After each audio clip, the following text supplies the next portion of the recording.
and welcome to another episode of Abletop, a six-part mini-series where myself, Laura Kate Dale, and my lovely co-host, Carrie Waterton, talk about board game accessibility in various facets, and hey, if you're someone trying to work on making a board game accessible, maybe we teach you some board game accessibility concepts. We're back. We are on part two of our little six-part series. What are we talking about today, Carrie? We're going to talk about mobility and dexterity in board games. So this is going to cover, hopefully, we're going to cover everything from packaging to setting up, tear down time, and motion in games as well, and dexterity games a little bit too. Indeed, and I think we brought this up in part one, but just in case we didn't, if there's anything that we find that we miss, if there's anything we intend to talk about today, and then we were doing the edit, we go, oh, we should have talked about this. Toward the end of this little six-part series, we're going to have an episode that is miscellaneous bits and bobs, and also stuff that during the 6 weeks we were like, we should have talked about that. We'll throw it in at the end. So if there's anything we've missed, there's a good chance in like 4 weeks from now we'll catch it in the little catch up at the end. That was a lot of Um, faith of us. yeah, we know what we're doing. We're good. Yeah. We got this. Um, but yeah, in terms of mobility and dexterity, I want to start us off on talking about box and packaging design, Mm-hmm. um, because this is something that I think comes up a lot no matter what kind of product design you're doing. Mm-hmm. Making sure that you have accessible packaging. I come from a background of doing a lot of stuff in video game accessibility, and um, while there are great examples in the video game space of accessible packaging, one thing that really annoys me is that you only ever see accessible packaging in the video game space for accessibility focused products. Like you'll Mm-hmm. see some of the Xbox Adaptive Controller, great example of accessible packaging in the video game space, but it's because it's an accessibility specific controller. Um, a lot of board game design I've not seen take on board any of the accessible packaging considerations that I've seen the video game industry start to pick up Mm-hmm. on. But I feel like that's because you don't really see accessibility specific board games that would then get someone to stop and think about accessible packaging design. Mm-hmm. Oh yeah, absolutely. I would agree. I think like looking at the Xbox adaptive controller packaging, one of the big things that they talk about is like the loops and the tags that they have that make it Yeah. so much easier to open boxes and things. And I'm thinking about I'm gonna bring this up early, but I'm thinking about like Frosthaven. It's a really Yeah. deep box and it's got a lot of layers. And full disclosure, like we decanted it into like three different Tupperware boxes so that we could Oh access yeah. things a bit more easily. But with that, when you have all those different layers, there's not a lot there to help you actually like take those out. Um, I think there's some things. A lot of games work on a really nice insert, and I love an insert, like a board game insert that also has space for expansions, is one thing that I'm a big fan of. But there are things that they can do with that where you don't just make the size where the cards are going to go in, but you also could include a little bit of like a tab so that you can actually get your finger down to pick up the pack of cards. But there's a lot of examples where it's just here is your rectangle where the card is going in. And I think if you're Yeah. already making those custom inserts, that's one step where it's like, okay, we're already making this. What can we look at and to make this a little bit easier from a mobility standpoint to access these components? Exactly. So, like, basic ideas. Having, if you've got any kind of like stickers that you need to take off of things that are sealing things shut, be that on your outside box or like say, uh, plastic packaging on packs of cards inside the box, making sure that there is something that isn't like flush to the surface that you Mm-hmm. can get some purchase and grip on. Examples of that would be things like stickers that deliberately don't have sticky material on one side Mm-hmm. of them so that you Yes. can get purchase, being stickers that have like a loop built into them that isn't stuck down that you can use to pull across. Mm-hmm. Um, avoiding, if you can, things like twist ties in packaging. Um, Yes. realizing that a lot of the time, if something is in your box and in a position, it's probably going to stay there. You probably don't need to stick down, tie down, fasten down as many things as you think you need to do. Mm-hmm. Um, Part of that is for things like I think loop design is like Mm-hmm. designing things with loops you can grab onto is so applicable across the board for accessible packaging. Mm-hmm. It's great for things like I'm trying to lift this tray out and I don't have the dexterity to get my fingers around the edge of the box. Mm-hmm. It's great for this single sheet of paper instruction manual. I struggle to pick that up off the table. Just a Yes. loop on one end that you can use to lift it more easily. Um, Mm-hmm. add loops on everything if you can. I fucking love when we got loops on stuff. Yes, loops are fantastic. I also love, well, you see it in the Xbox accessibility controller packaging where you've got the little sections that pull up and they've got loops on them. And Yeah. so if you've got like that multi-layer thing going on in your boxes, you can add loops onto there too. Something interesting that you kind of mentioned there, you said a lot of different things and my mind kind of went to loads of Sorry, yeah. places. No, it's fine. I think I want to talk about baggies for a second, the Yeah, little like yeah. zip seal bags.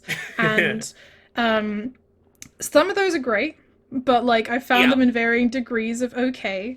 I'm gonna Yeah. call out like the wingspan ones here. They're hot garbage.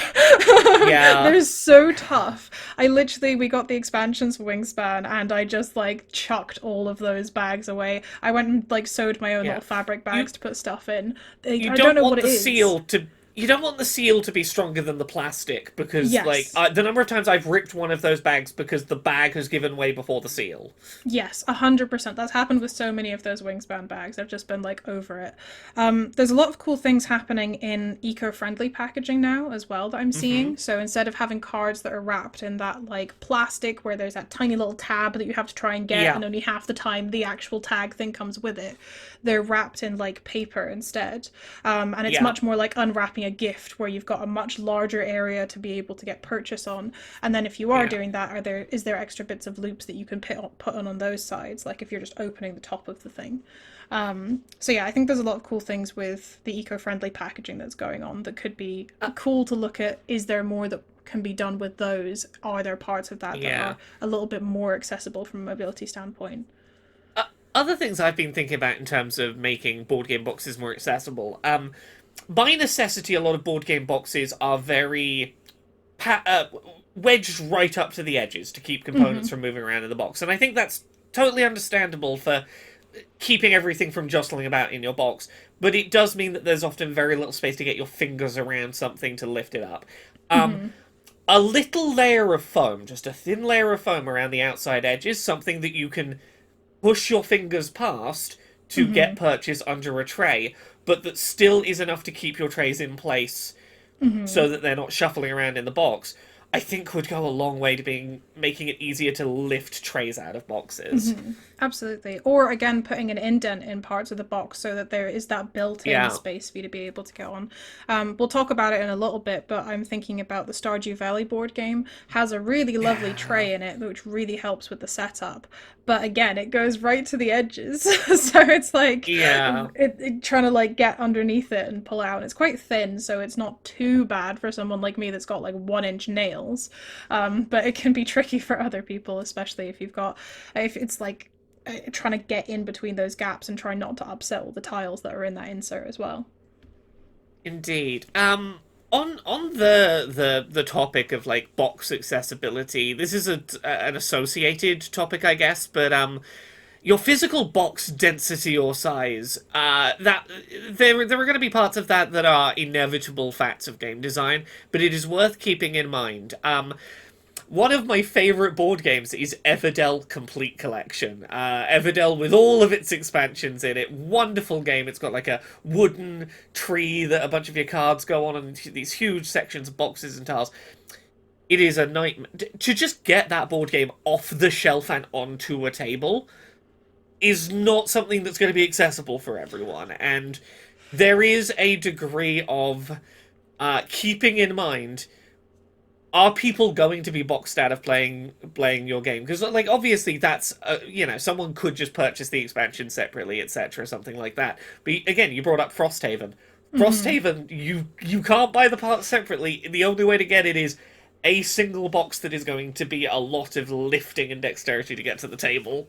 Yeah, it's huge and it's heavy and like yeah, we put it in loads of much shallower trays, much shallower boxes so that we can just we've got an underbed storage box that's got most of the stuff in it and we can put that on a little table to the side and then we've got smaller boxes for like the map and the pieces the jigsaw pieces that make up the maps and the rule books and things like that.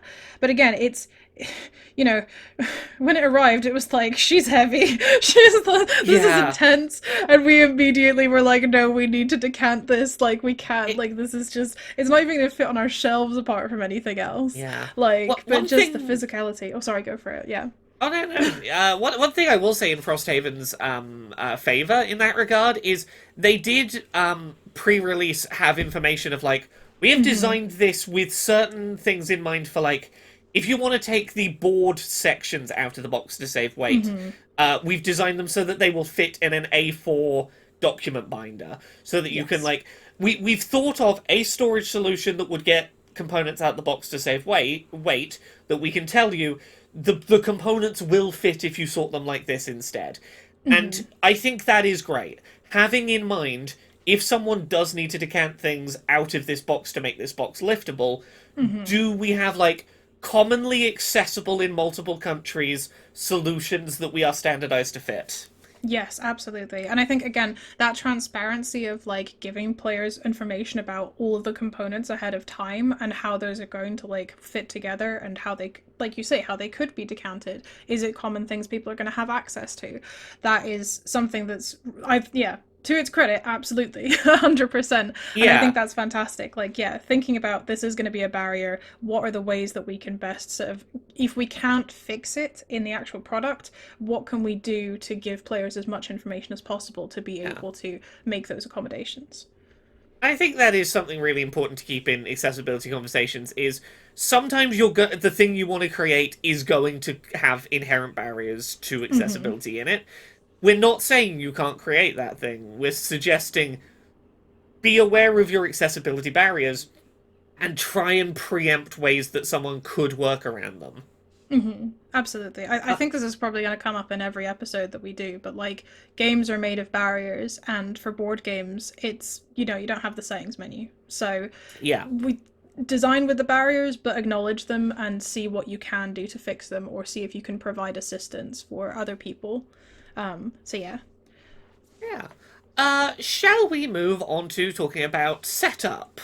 Yes, absolutely. Do you want to kick this off or should I go? What do I, you I want to can do? kick this off, why not? Sure. So, this is going to come up. This is another thing that's going to come up in various episodes we do. But setup complexity and like teardown complexity in terms of being an accessibility barrier for board games definitely has intersections with mobility and dexterity.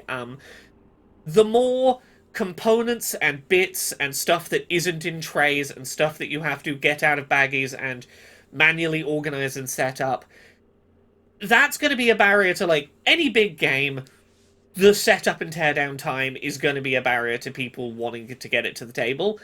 That is all the more a barrier when someone has dexterity issues. If someone has mobility or dexterity issues, you are going to dramatically magnify how long that setup and teardown takes, and you are going to hit that barrier of it's not worth the setup time a lot quicker, I think is worth Mm-hmm. keeping in mind. Mm-hmm. I think it's not always limited to like bigger games as well. I think an example, we got a game called Canvas recently. It's a gorgeous, very nice Yes. little game, but you have all of these ribbons that you award, and we put them Yeah. into individual bags at the beginning, and then it just became a massive faff. It's like getting those out was so I went and just bought a little tray that I could just you can Yeah. pop the tray open and it's done, and they've all got their own little sections. But it did start to become like I really resent the fact that like I don't want to mix these all together in one bag because I want to have them separate, but having them separate means that it's going to be a faff. So looking for another solution for that. So yeah, thinking about like what is the setup time in comparison to the playtime? Because we do have a couple games where it's like this is a really nice game to play, but the setup makes it not worth it. like, Yeah. mm-hmm, I think part of that is like how much dexterity is going to be needed in that setup. mm-hmm, Like, how much am I going to have to sift through very similar looking things and precisely separate them. Mm-hmm. Am I, going through an army of like generic unpainted minifigs that I have to make sure are all lined up so that I can find them at quick reference? Um, uh, Making sure that like there isn't too much. I have to pick something out from something near each other before the game's even begun. Mm-hmm. Um, Absolutely. I'll chat a little bit about Zoo Tycoon, the board game. I mm, love it. It's amazing. It's a massive game, and it does have a significant setup time. But because the game lasts for like 3 hours, it's kind of paid off. It pays for itself. But in yeah, terms of like the number of things, again, they've gone down like an eco-friendly packaging system, and they have these nice little boxes. So each animal, there's pairs of animals that share these boxes. So it's not like a box per animal, but a box per two species. And but it's a lot of them, and then it's also player boards, and then it's also this massive score track, and then putting everything on the massive score track, and then you've also got the track where you're looking at the round tracking and the sponsors that you have available for that thing. And it's just there's a lot of it. The box is very heavy, it's very dense, and it's just yeah, from a mobility standpoint, there's a lot there, and there's also a lot from a table space standpoint, which we'll talk a little bit about later. But like, yeah, yeah. in It, terms of yeah, sorry, go for it. okay, no, go ahead. In terms of like the fact that it's this huge amount of board and a huge amount of different things that you need to like you say separate from each other and put all these little bits in different places, make sure that you've got your bits in front of you. It can be a little bit overwhelming, and especially like in terms of the great scale of it. So yeah, but for someone, I don't think I don't think that game is very accessible from a mobility standpoint at all, just because of the sheer volume of things and the amount of table space that it takes up as well. Yeah. On that note, I think that there is real value in board game design where you can just grab a tray and hand it to a player and they're ready to go. Mm-hmm. Because I think one of the thing that's worth keeping in mind about dexterity and mobility disabilities in board game setup is it's no fun being the one person at the table that goes, everyone else is set up and it's like, I need another 5 minutes to finish sorting all the bits. Even if no one at the table is actively judging you, it can feel a bit all eyes on you. Mm-hmm. Having, like, someone can just hand you the tray and everything's ready can take a lot of that pressure off of feeling like, I need to keep up with the dexterity of being ready so that I'm not holding up the game. One of my favorite examples of this, Stardew Valley, the Stardew Valley Mm-hmm. board game, has really nice. You just take out the tray and hand it to someone, and they're ready to go. I absolutely love when board games do that. I think it really helps. I do as well. I think the Flamecraft Deluxe Edition has these little trays for the different resources you can gather, and it's not like a per player thing, but like they've got two of them, which is fantastic because the board is long, so you can have one at each end or one at each side of the table, and then it's not just like one central resource pile. It's like these two separate ones, and again they're trays, so everything is always organized. You never have to like reorganize it, and yeah, it just kind of speeds that up. We did this for with the Fox experiment. You've got like things that you need to start as the first game, and they had enough large bags in it that we were able to just like package up right here is purple player, yellow player, blue Yeah. player, and then that just makes it so much easier. You just hand someone their pack and say, this has got everything that you need to put it down in front of you in a way that's going to make sense for you. And so yeah, that can help a lot as opposed to having lots of different things. But yeah, I agree. The Stardew Valley board game as well. That's specifically for the vegetables and fruits that you're Yeah. growing, and they're all really nicely organized by season. And yes, it's just a nice little bit of like this makes this less overwhelming because I could not imagine trying to sort all of those tiles before every single game. Yeah. And on that note, anything that can reduce the number of components you're having to handle can really help with Mm-hmm. mobility and dexterity. An example that we have in our little planning document for this was Frosthaven and Gloomhaven. Uh, they're going to come up a lot as examples of games that are like quite. They've got some accessibility barriers with them, but one of the things they do is they have an official companion app that you can use to automate several of the steps of the game, but also reduce the number of physical components you need to be managing at the table. And Mm-hmm. that's great for table space for reducing the number of like things you're having to reach for and manage, but it's also really good for just reducing the number of things you might accidentally knock or nudge Hmm. or have to be handling at a time. Reducing it down to one input that stays in one place. So Hmm. good. Oh yeah, absolutely. One of the things that I love about the Frosthaven Gloomhaven example is you have all the components to play without the app, like by default, and then you Yeah. just use the app for as many of the things as you want it to. So we use it for managing monsters. Like we don't even touch the monster deck or those. They've got like cards that are divided up into triangles where you've got to Yeah. track health and stuff, and it's just like absolutely not. We will be tracking this on the app. Thank you. um, Things like that. It's just really good. I enjoy that a lot, and I think there's not a lot of examples of board games that use apps in that way to help reduce things. I think Alchemists is one where if you don't have the app, then you can have one person kind of managing this, like, what are the combinations in terms of putting these together. But again, that adds a big sort of dexterity barrier, adds things to table space, adds things from a cognitive perspective as well. So yeah, using apps to see and provide it as an option. Like you don't need to use this app, but we Yeah. have something here that can reduce these things, can reduce table space. And yeah, you mentioned something really good there about knocking components. Should we move on to talking a little bit about components? Yeah, before we do, I did have one last Oh, thing sorry. on that. No, just before I forget it, because it's not on our document, and I just had a thought, which was still talking about Frosthaven and Gloomhaven. Another way of reducing components and the amount of things that could get knocked about.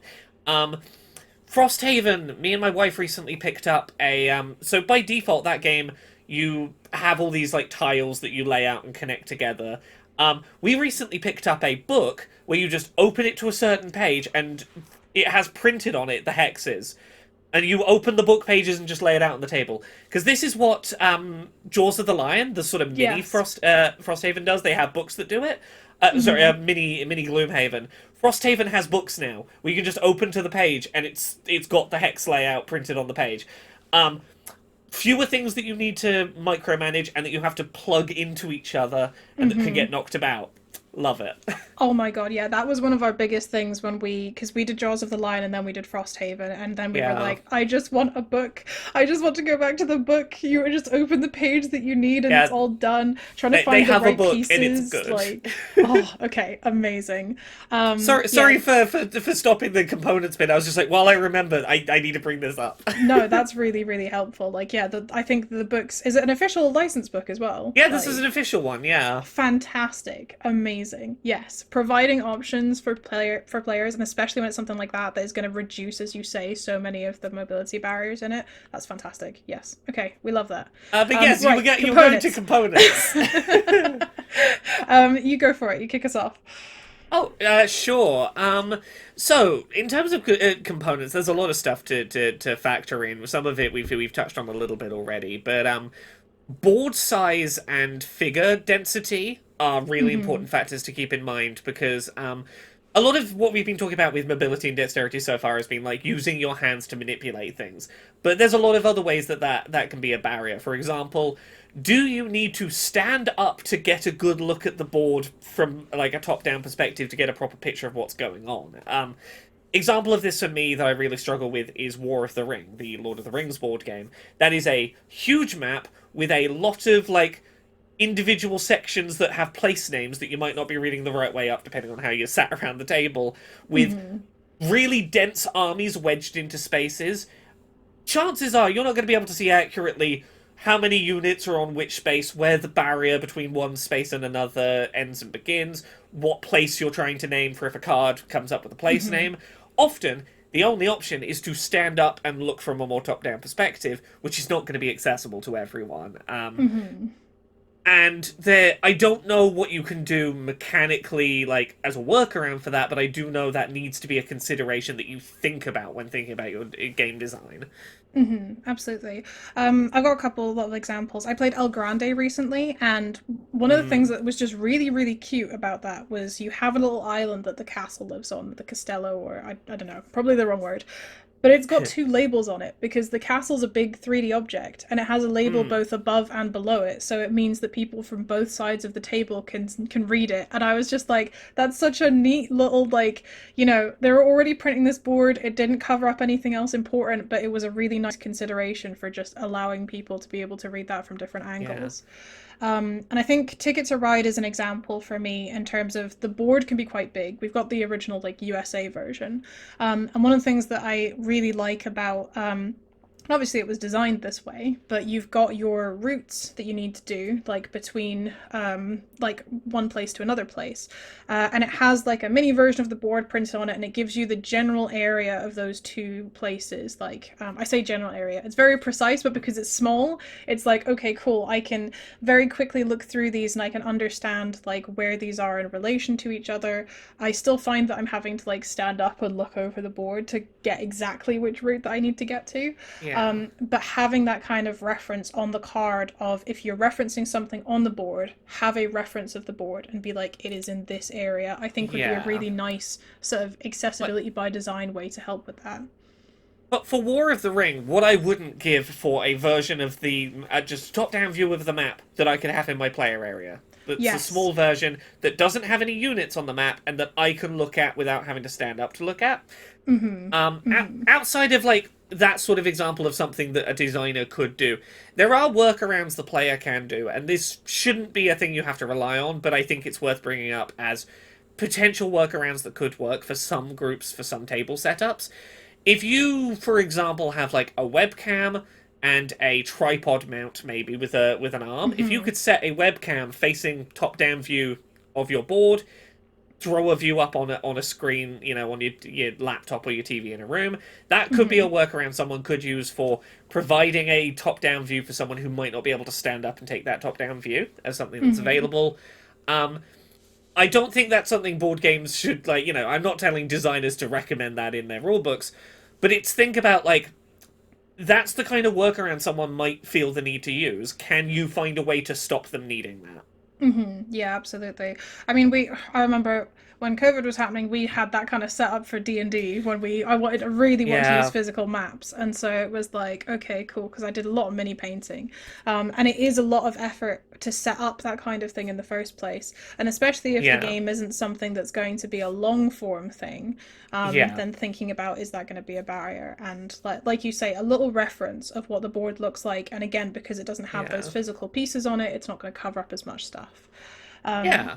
But yes. Speaking of physical pieces on boards, Mm. accidentally knocking things, Hmm. losing progress, losing game state. Uh-huh. This can be anything from knocking the table to someone being kind of clumsy to you're moving something and it goes.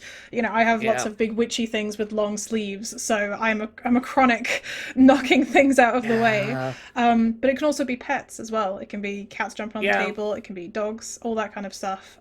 So how like let's talk about some examples of games where we've got good and bad examples of components that are not accidentally easy to knock and some that are.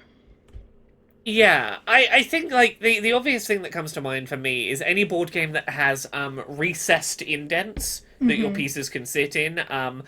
There is a deluxe version, I think, of Terraforming Mars where you have like recessed indent boards for tracking your various resources so that your cube stays in place because it's in a cube shaped indent. Absolutely love that. Um, Mm-hmm. yeah, I think anything that can help to keep a piece in place really does help. I am that person that is clumsy in basically every way you described possible in that list, and I really thrive on anything that can help me reset a nudged game state. Mm-hmm, mm-hmm. I think four is a really great example. Again, we mentioned it a bit before with their player boards, but they've got those recess spaces. They've got a couple different spaces as well. They've got one that's like a stash, so you can have lots of tokens in there, and they've got individual ones for things as well. And I think that was the first time that I'd ever experienced like a dual layer board like that, and I was immediately Yeah, obsessed with it because it was just really good. Um, some other examples, they're not great from a mobility accessibility point of view in terms of setup, but like things like Mysterium and Obscurio, where you've got these big boards where you're putting in cards, and these are going to be Yeah. like your clues and things. Big mobility sort of cost to set it up, but from a, like being accidentally knocked POV, they're fantastic because it's all just in this binder. Yeah. It's all sorted, and it's you're gonna take a lot of effort to dislodge those. I want to take also a tiny interlude to talk about knobs. This will make sense, I promise. Yeah, you didn't explain this in advance. You just put this will I've just become put clear. I'm like, okay. yes, this will become clear. Specifically, I'm thinking about betrayal. This was something that we found a lot with betrayal, where you've got these little. I can only describe them as knobs. Little knobs that go on the edge of your character that mark like what your stats are, Oh, and the pegs that clip onto the sides of your cards. those are much Yeah. better words to describe this. Yes, the pegs that clip onto the sides. They have But an arrow that points at like the number around the yes, edge. yes, exactly. And we've had a problem before where some of them have just been really loose. And Hmm. so it just means that they're not going to stay in place, and especially because there's a lot of adjusting of those stats that you have to do as you're playing. Like you might knock it, and it might be that another stat that you have that you had has now changed, and you need to remember where that was. Yeah. Or another example from El Grande is they have like a board, punch board circle, and you've got this arrow that you spin to like indicate a thing, and you have to hide it initially and then reveal it. So there's like a flipping over aspect as well. Yeah. And if those don't have enough tension on them, they can get easily knocked as well. There's also the inverse of too Yeah. much tension being a Yeah. problem for mobility. I was Sorry. gonna bring that up because the I have the inverse problem with our copy of Betrayal Legacy has way too much tension on those little clips that you move. It makes them hard to slide or to remove and replace in place. Um, Obviously, it is a fine line to walk, and only really rigorous like testing of components before production will get you a good balance on that. Um, I think there is potentially room for a designer to maybe include a less firm and a more firm clip, for Mm-hmm. example, in their components. If that's not too much additional production, to go, this one's easier to move if you struggle to move something hard. This one will definitely fucking stay in place if you put it there. Giving some. Mm-hmm. That might be a little extra components for something that might help that divide of needs.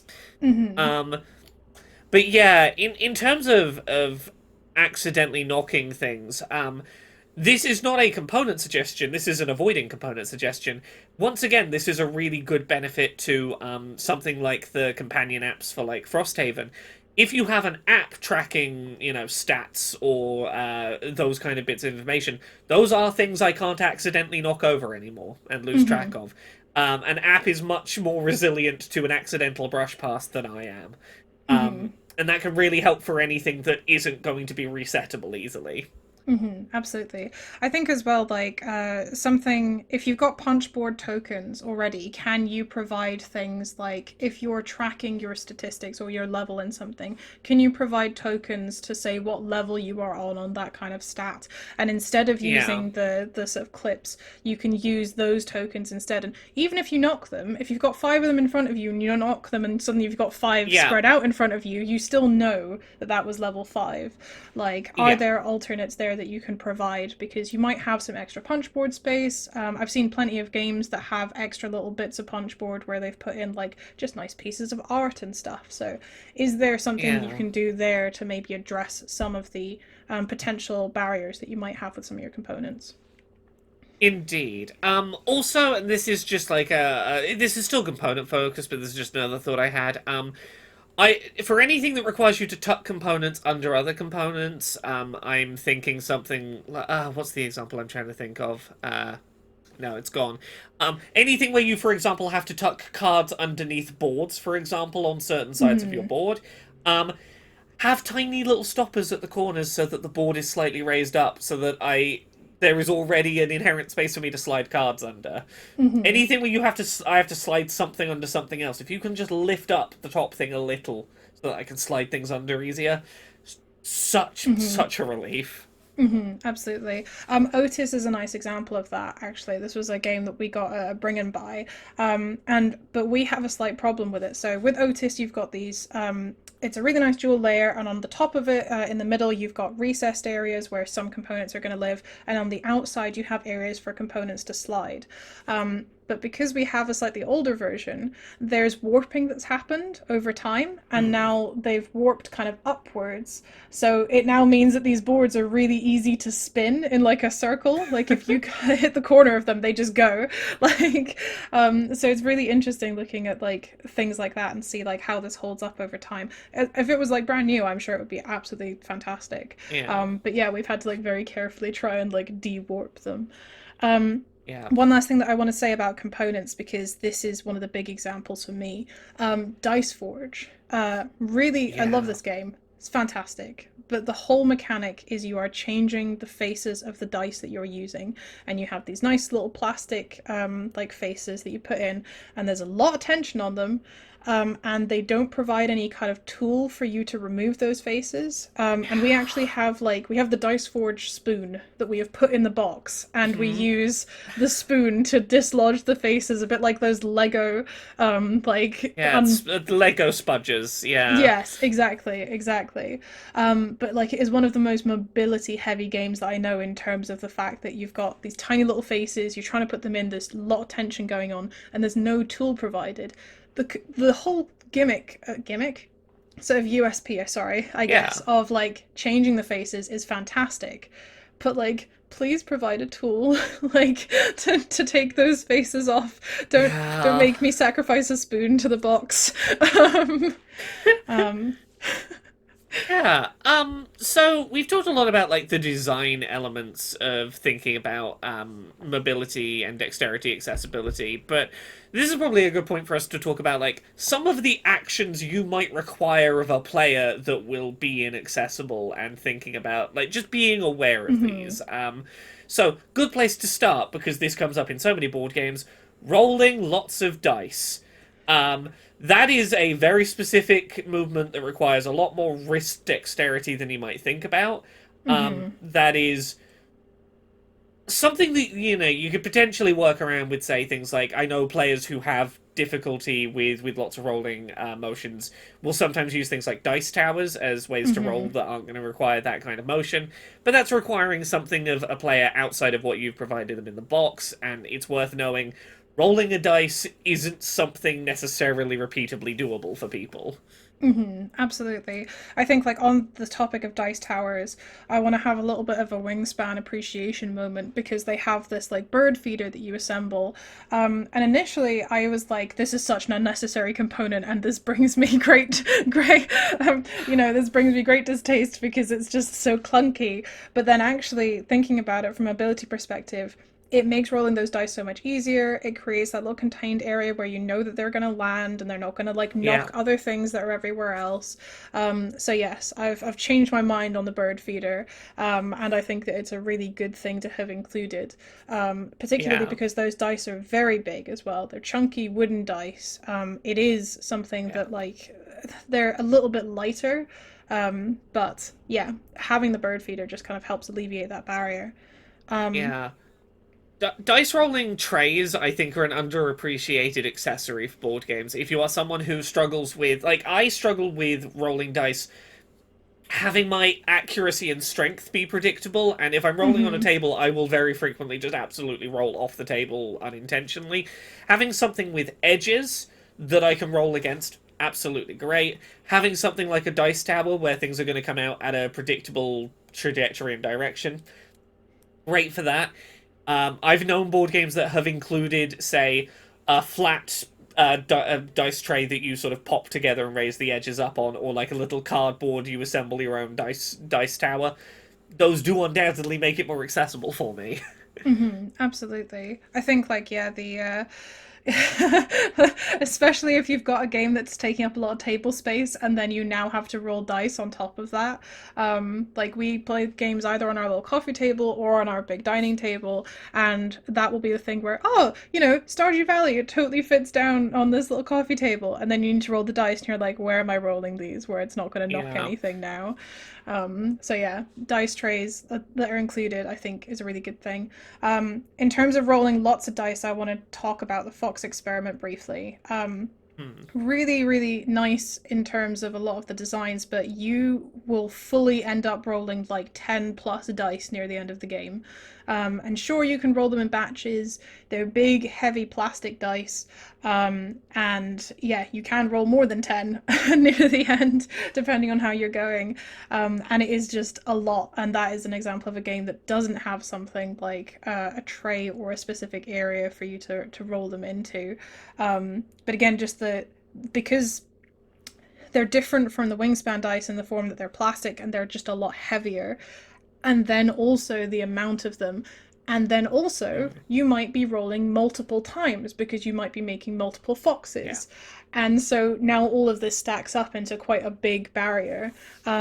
I think it would be cool to see more like very cute mini apps for games that are very dice heavy and just be like, this is a Yeah. dice rolling app. And you can just Yeah. set what you need to and it will roll it for you. And you can just have it on your phone and you can like have maybe a couple of other things there. I mean, that could be really great from a vision accessibility point if there's like screen reader Yeah. support in it. Yeah. Um, yeah, other stuff in motion in games. I'm gonna bundle these two together because they're pretty quick and similar. Flipping components over or Mm-hmm. picking up components, particularly cards off a flat table.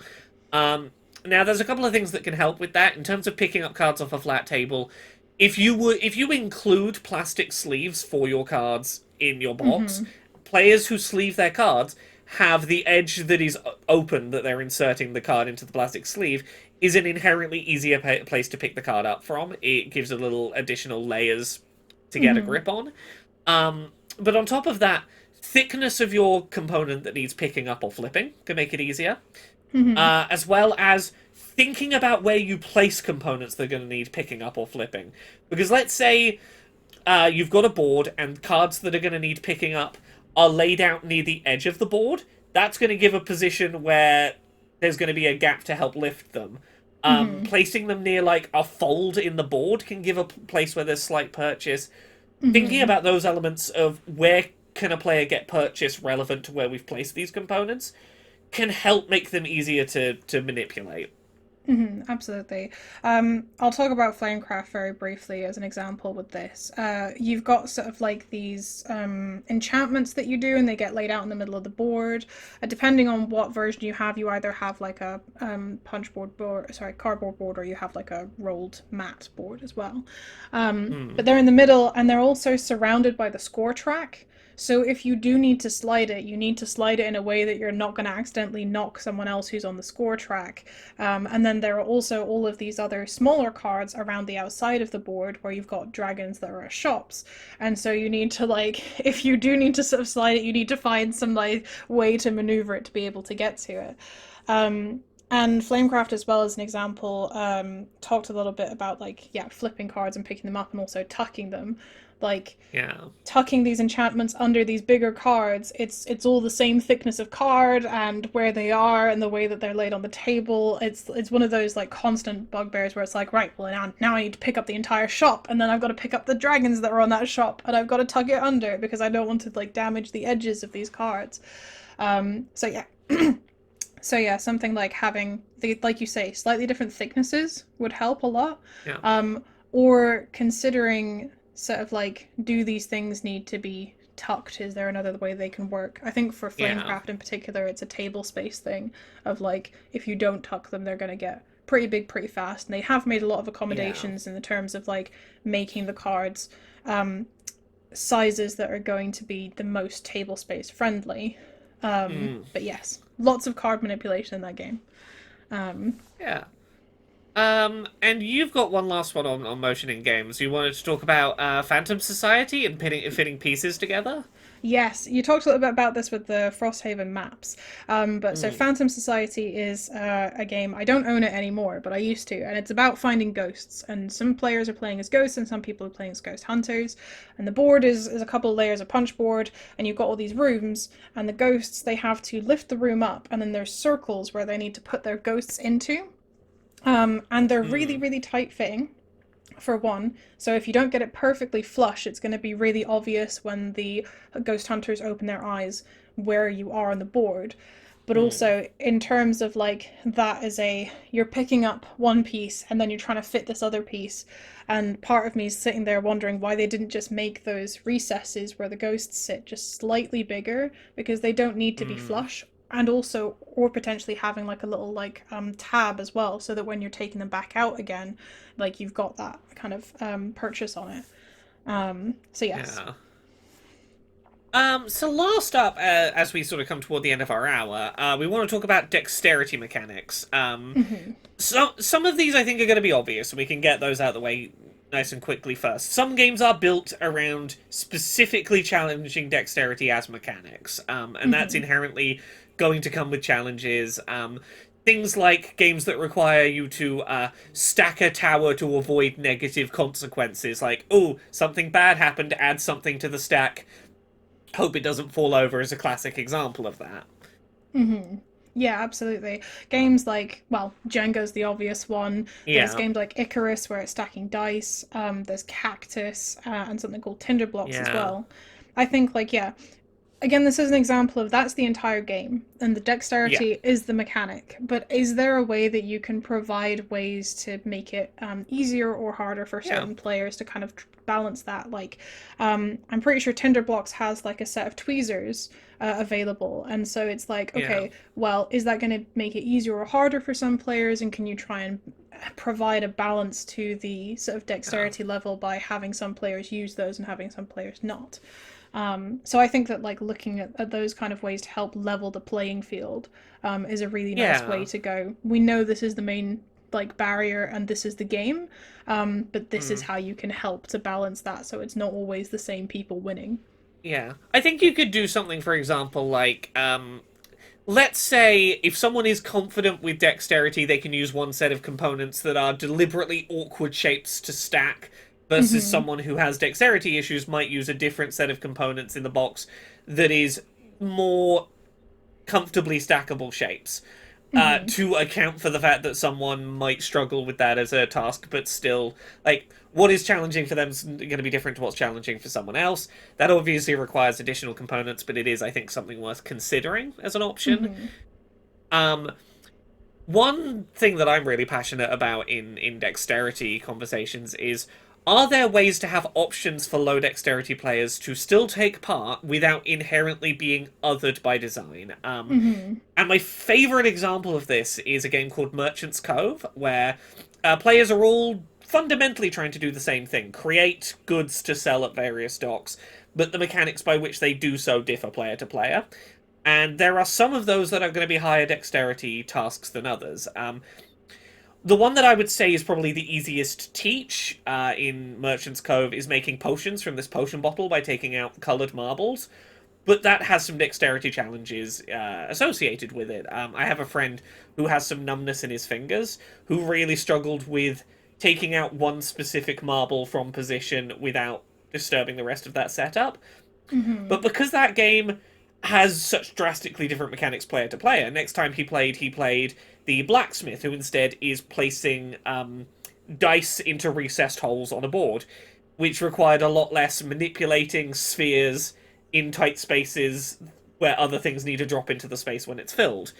Mm-hmm. Having something like that where you can recognize a person has a specific dexterity need and find a character role within the game that fits their dexterity needs and that Mm-hmm. isn't like you're playing it on easy mode. No, you're playing the character that doesn't have dexterity requirements, Mm-hmm. can really help to not feel like you're having to go, well, here's the easy mode set for you.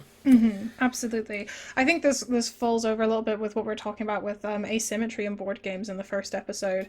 So like Yeah. XCOM comes to mind for me because you've got like the commanding officer that's doing a lot of that management, and that inherently has a lot less dexterity to it than someone like the squad leader who's moving minis on and off of the board. Yeah. And even in competitive settings like Root, we talked about the fact that those characters play drastically differently. So again, like, can you use asymmetry in the game to, like you say, provide different levels of dexterity Mm, to be able to allow other people to play? yeah. Other dexterity tasks that come up in games is games that require writing or drawing. Did you want to talk about these a little bit? Yes, I have a lot of these. So things like Next Station and Railroad Inc., two sort of roll and write style train games that require drawing and writing on boards. There's also Escape from Aliens and Outer Space. So some of them are dry wipe, which is good, but also comes with its own sort of mobility Yep. issues in terms of if you accidentally wipe it, it's all gone. Yep. Um, and then in terms of things like the something like Next Station, where you're using different colored pencils to be able to show where you're going, like there is just a lot of dexterity involved in writing. So are there Mm. ways or things that you can provide as a designer to make it to provide options? I think again, it's one of these examples where this will be a known barrier in the game, and if you Yeah. don't think that you can provide anything, that's fine. But just try and be as transparent as possible that this will be something that is going to be required for the game. Because yeah, I think Yeah. for some of these, the only examples I can think of really is like just providing an online alternative to be able to play it. It, Like it's writing. either yeah, Go I for it. think either that or one example I think about is for when having to draw or write on games, I think of something like cartographers. For me, the issue is the size of the thing is often too small for me to have the fine motor control to feel comfortable with. Having something like a PDF someone can print out their own version but larger, maybe laminate it themselves, to go, give me the digital file so I can make my own larger, more accessible equivalent, I think would really help for a lot of stuff. Just having more space can really account for low dexterity in a lot of cases on those. Oh yeah, absolutely. That's a really, really good suggestion actually, is like giving more agency to the players and being able to go, actually I could do this, but I just need Yeah. it bigger and things like that. But I think overall as like a running theme for this series, I think if more game designers thought about, could I make a version of this available so if someone has an accessibility need, they can come to my website, get some files, be it a 3D print file or a PDF image, that they can go away and make their own accessible components that fit their needs. I think that would be a really, really valuable step forward for like something to try and standardize across the industry is some degree of if this game is inaccessible for you, here are the files that will help you to make an accessible adaptation for your play space. Absolutely. And like those kind of files, they don't necessarily need to be like beautifully arted up or anything Yeah, like that. It could be like, this is what we've made. We've got it on a kind of basic level here. And because board gaming has such a big community, if people do want to go away and make really gorgeous looking versions of these things, then they can do. But I yeah, think just like we appreciate board games, there's a huge challenge in terms of like the production cost of games. Like yeah, every little thing that you add increases the production cost, and then there's a very sort of narrow margin there in terms of being able to get your profit margins from your games. So, are there things that you can mock up or make at fairly low yeah. cost that you can make available for players to download and use? Again, it's this accommodations we're talking about. Yeah. Yeah. We've talked about that fact that like the big difference between board games and video games in terms of accessibility conversations is that you can't offer lots of tweakable settings with a board game. But if you offer some degree of files that other people can do the legwork on to create their own adapted versions, you allow some of that same flexibility that say settings in video games offers. Um, as we're wrapping up, I think the last thing we had on the list, unless we think of anything else we want to say, is time constraints can be a factor in dexterity and mobility accessibility. Because sometimes a task a person might be perfectly capable of doing with no time pressure, under time pressure they cannot do. I think Hmm. of like games like Flatline for this, where there is a lot of inner chaotic rush trying to communicate what dice you have and where they should go and how we should combine resources we have as a team, and that requires picking up dice, keeping them on the correct die face, comparing them to other people, getting them into position. That isn't a game I would have dexterity challenges with until there's time pressure. Hmm. Sometimes adding time pressure could make a task become a dexterity challenge. Absolutely. And I think, like, again, we were talking about XCOM, and that has the different timed elements to it. And there is that mobility level of, like, placing the squads onto the board or placing down, like, the researches that you're going to do and things like that. And when you're already trying to think about what am I going to do, and now I also need to move this around and place these in different places, like, yeah, with that time pressure. I think you mentioned it before in the first episode, but just providing alternatives to those time pressures or like providing Yeah, accommodations. Be like, can you double the length of the timer if the timer is really necessary, or can you have a more chill version where there isn't a timer? yeah, And perhaps there's something else that will bring in kind of that yeah. same Just urgency. Sorry. yeah, yeah. Just having that acknowledgement in the rules of, hey, we recognize time pressures can be a barrier for a lot of reasons, and like giving the table an out to that, I Mm-hmm. think goes a long way to making it feel okay to ask for that.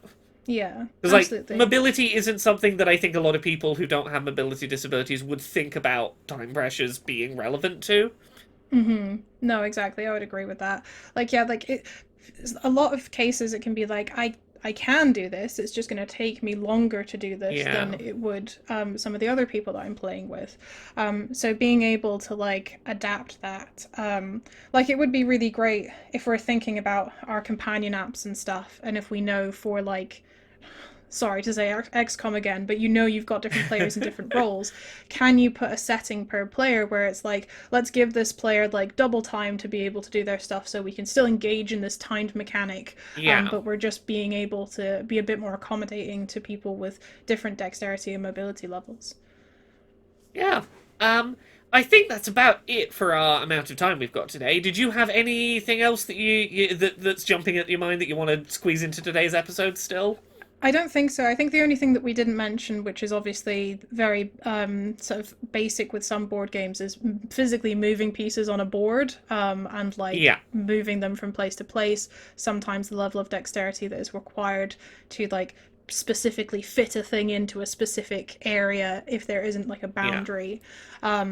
But again, I think that there's a lot of similar rules, guidelines that we can say about the way that we're approaching dexterity in general that can be applied to those kind of mechanics too.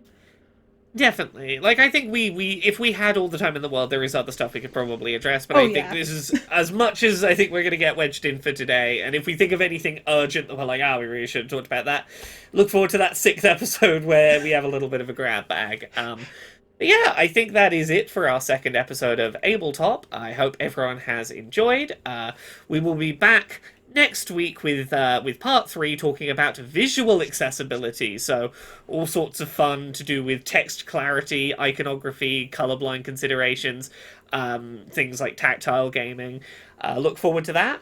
We'll have another of these for you next week. Thank you very much, everyone, for watching, and goodbye.